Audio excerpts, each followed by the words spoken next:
ka man lang nagsikap, pinabayaan mo ang iyong kinabukasan. Ba't ka ganyan?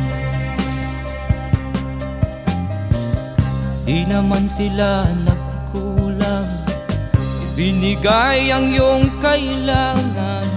Bakit bumagsak ka sa kalokohan? Nagpabaya ka, lagi kang naglalasing, magulang mo'y di pinapansin. Nais lang naman nila'y sa iyong kabutihan.